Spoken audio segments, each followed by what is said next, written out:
Good morning, everyone, and welcome to today's Daily Word. It's Monday, April 18th, a snowy Monday morning in April.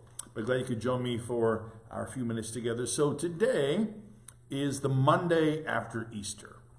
And the Monday after Easter is one of those days we're tired, we're worn out. We had a long day yesterday, and then we wake up to snow. And so it's one of those days that like the disciples, it kind of makes you wonder about what's next, maybe. And so, we had a great season of Lent together, began on Ash Wednesday, and journeying through lots of things and all the conversations and the story of Jesus' life. And of course, yesterday, we celebrated the resurrection. We were in this space. We had great breakfast in here yesterday morning, kids for Easter egg hunt, a great crowd for worship, and conversation around the resurrection and what it means for us. And I said yesterday, and I believe that resurrection happens to us again and again and again. It wasn't this one-time event that happened a long time ago, but resurrection continues to happen to us. But like the disciples, we're not always sure about the future. We're not always sure what it all means for us. And so it helps us to think about and to put in some kind of perspective, I think, what resurrection means for us. So from Psalm 30, we've heard these words, but hear these words, verse 5. God's anger is but for a moment.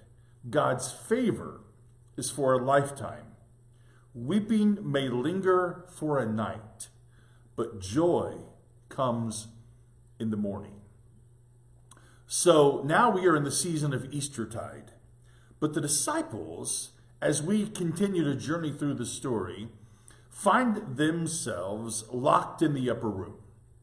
They've gone back. They are afraid. They don't understand. Even though, Peter and John have ran to the tomb, they've come back, but they just kind of gather in the upper room because they're unsure of what the future looks like.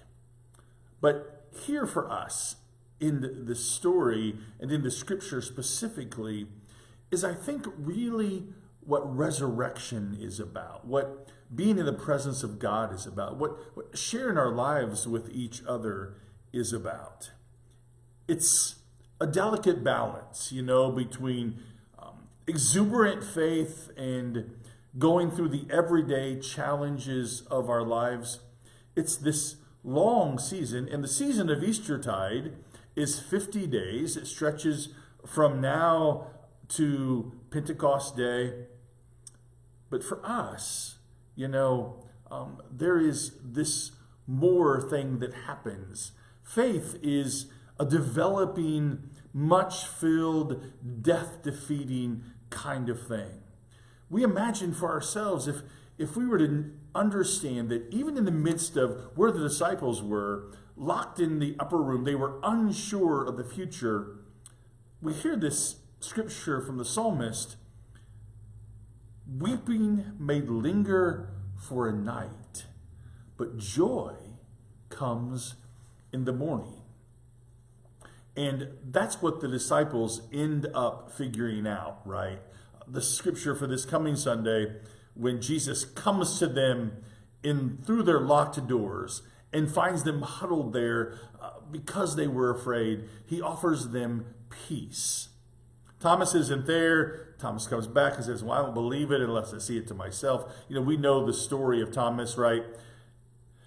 And Jesus comes back again and appears to Thomas, and there is this believing that happens.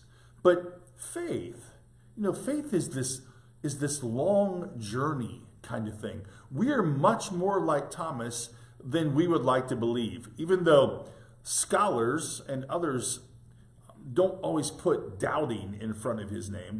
We have chosen to give him the title Doubting Thomas. But I think we're much more like Thomas than we believe, or we like to admit to. It's hard to believe unless we see it for ourselves.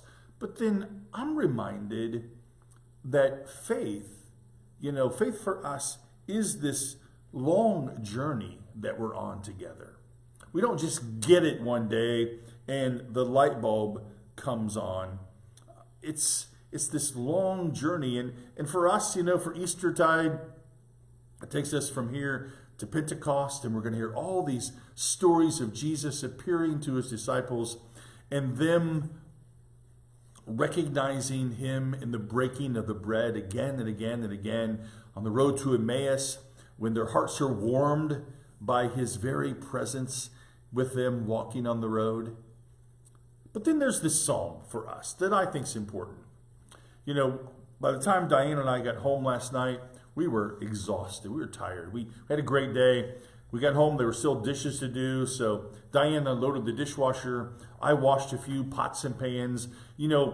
If you're like us, we like to start out the week kind of on a clean slate. So the dishwasher was empty.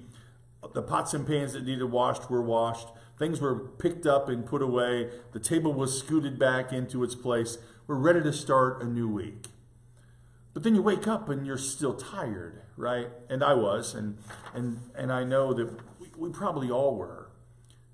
That's when the psalmist reminds us that weeping, doubt, fear, the unknown, the things that we go through in life, grief, despair, wondering what's next, it lingers for the night. And maybe the night is many nights. But the psalmist says, but joy comes in the morning.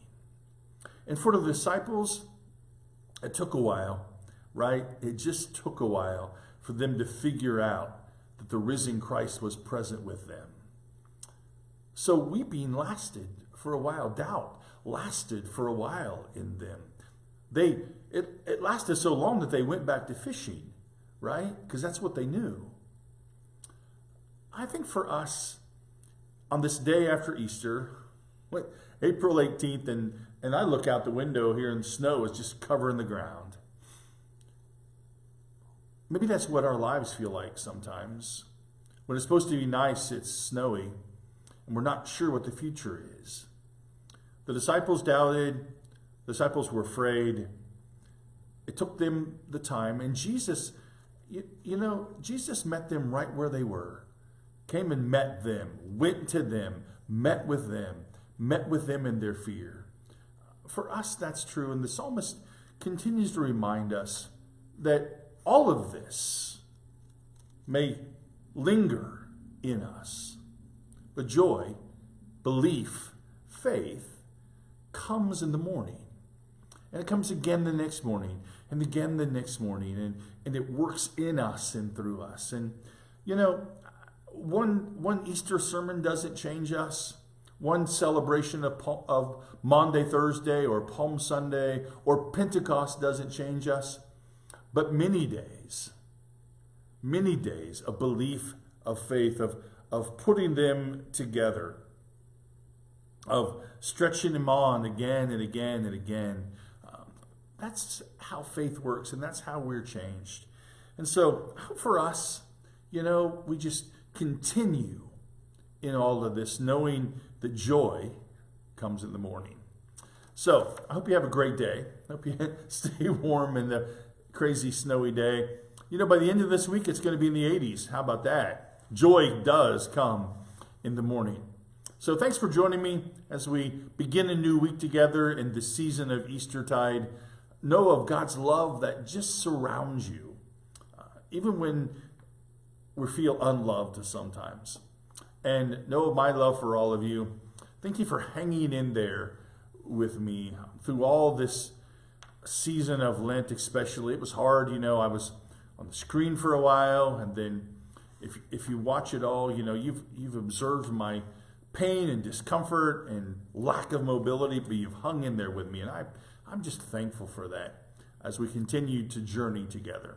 So may all of this be important and a good word for us today as we live our lives. Have a great day, and I'll see you tomorrow morning.